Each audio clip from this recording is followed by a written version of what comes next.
एक हादसा जिसने जिंदगी का सुकून छीन लिया। सफदर साहब एक खौफनाक रोड एक्सीडेंट का शिकार हुए जिसमें इनकी टांग की हड्डी टूट गई और वक्त के साथ साथ इनकी टांग का पट्टा भी सूख गया। आज वो लाठी के सहारे चलते हैं। शदीद दर्द के बावजूद ना ठीक से बैठ सकते हैं और ना ही आराम कर सकते हैं, मगर एक बाप अपने दर्द से ज्यादा अपने बच्चों की भूख महसूस करता है। इसीलिए सफदर साहब आज भी एक टेक्सटाइल फैक्ट्री में कपड़े सीने का काम करते हैं और सिर्फ 18,000 रुपए महाना कमाते हैं। 7,000 रुपए घर के किराए में चले जाते हैं, जबकि बाकी रकम से बच्चों की तालीम, 2 वक्त की रोटी और जिंदगी के जरूरी अखराजात पूरे करना तकरीबन नामुमकिन हो चुका है। सफदर साहब हार नहीं माने, मगर हालात ने इन्हें बहुत थका दिया है। आज वो आपके ताउन के मुंतजिर हैं। आइए मिलकर इस मेहनती बाप के कंधों से कुछ बोझ कम करने की कोशिश करें और इनके घर में उम्मीद की एक नई किरण रोशन करें। अच्छा, तो आपको बैठने में मैंने देखा आपको काफी मुश्किल रहता है,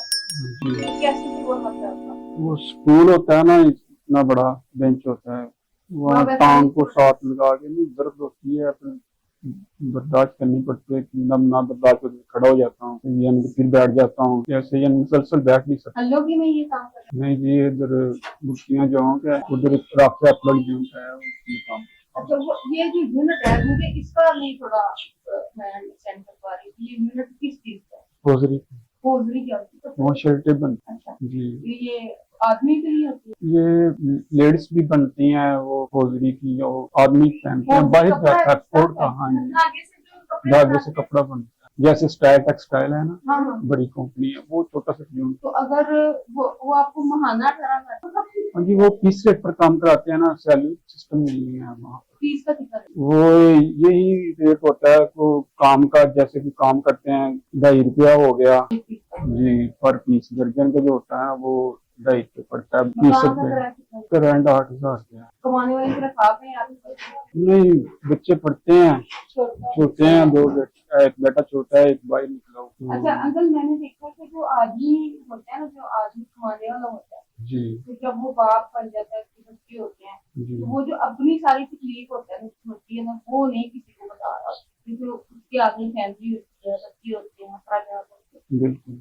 तो आप इतनी तकलीफ आप कहते हैं कि मुझे दर्द होती है, तो उठ के खड़ा होकर फिर काम करता जी, बच्चों की रोजी कमानी है तो फिर सही है ना, फिर वो करना पड़ता है। तो वो जो तकलीफ है या वो जो आपको ऐसे बच्चे भूखे ना सोए, ये चीजें बंदे की बताने का दिल तो करता है कि कोई उसको भी सुने या उसके लिए आसानी करे।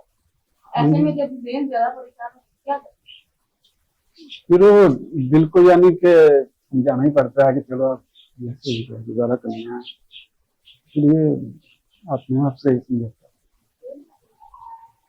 है। मुश्किल तो आपकी आपकी आंखों में दिखती है।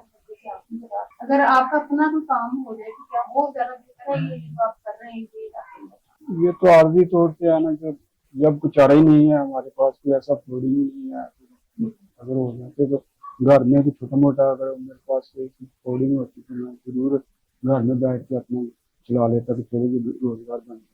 अगर आपके पास अपनी कोई मशीन मिसाल के तौर पर जी, तो आपके पास काम है? नहीं, वो तो एक्सपोर्ट का काम होता है, वो हमारे पास ऐसा हो नहीं सकता। बाइक का, हाँ, जो बाइक का काम है उधर का उधर ही जाता है, हमारे पास इसकी चीज की सूझता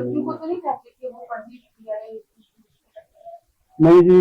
वो तो हम इसीलिए तो घर से निकल जाते हैं, जो कुछ ना कुछ वह अपनी फिल्म अच्छी हासिल करके बच्चे हालात बन जाए, और इसलिए हमने खुद को तकलीफ में डाला हुआ है।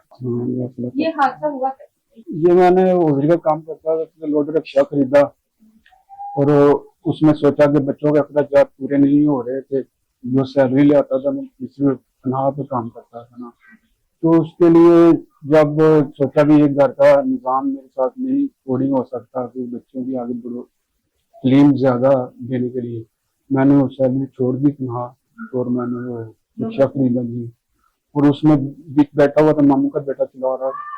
मैंने उसकी ट्रेनिंग ली, अभी ट्रेनिंग ले रहा था, तो पहला ही ग्रीन टोन में मैंने डाला, यानी कि लोडर रिक्शे का फेरा, कोरोना की पहली साल हुई थी, और उसकी वापसी पर घर आ रहा था तो वो झटका लगने से गेट खुल गया और मैं जमीन पर। हाँ जी, बाहर का गेट खुला हुआ था ना, तो साइड का जब मेरा अपना वजन पर गया थे और मैं जमीन पर गिरा, झटके से मेरा ये टूटना पंकर हड्डी में जाके दाखिल हो गया। इसके इलाज करवाया? जी, गुरकी हॉस्पिटल से ट्रेस हुआ था मेरा। और जनरल वालों ने तो मुझे 15 दिन एक साहब यहाँ से सुराग कर दिया इस जगह पर, और ये चूकने भी दी ड्रिल के साथ सुराग कर दिया, यहाँ से तार डाल दी थी। मैंने ऐसे 15 दिन घर में ही पड़ा रहा। फिर कुछ मेरे जो थे ससुराल वाले, उन्होंने पैसे डाले और मुझे वहाँ से जाके ट्रेस हुआ। जी अब इसका अगर ये इसका दोबारा इलाज हो, जी, टांग आपकी ठीक होने के चांस है? वो गए थे लेकिन उन्होंने ये बताया था कि आप अगर ये घुटना कमजोर हो गया है, आपको वो ज्वाइंट लगाएंगे जो स्टील का होता है ना। हाँ जी, बोला। तो वो यानी कि उन्होंने जितनी कीमत बताई थी 8 लाख रुपया, तो जमीन पर नहीं बैठ सकते थे। और उसका जो सेफ्टी है वो बड़ा ख्याल रखना पड़ेगा। मैंने सोचा कि इतना पैसा हमारे पास है नहीं, 8 लाख रुपया हम आगे खर्चा करेंगे, इसलिए मैंने वो कुछ खुराक जो ना कोशिश की कि चलो खाने से मेरी तबीयत करो, लेकिन उससे कुछ फर्क पड़ा नहीं। मैं ज्यादा नहीं, थोड़ा बहुत चल सकता हूँ। पहले तो मेरी टांग पीछे को चलेगी, टोटली पीछे चलेगी, वो आगे नहीं आ रही।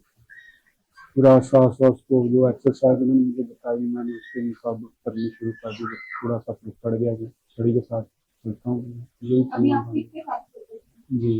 शऊर वेलफेयर फाउंडेशन एक रजिस्टर्ड इदारा पाकिस्तान भर में फलाही मंसूबों के जरिए इंसानियत की खिदमत कर रहा है। सदक़ात, ज़कात और अतियात के लिए डिस्क्रिप्शन में फॉर्म का लिंक मौजूद है। अतिया करें और खैर बांटें।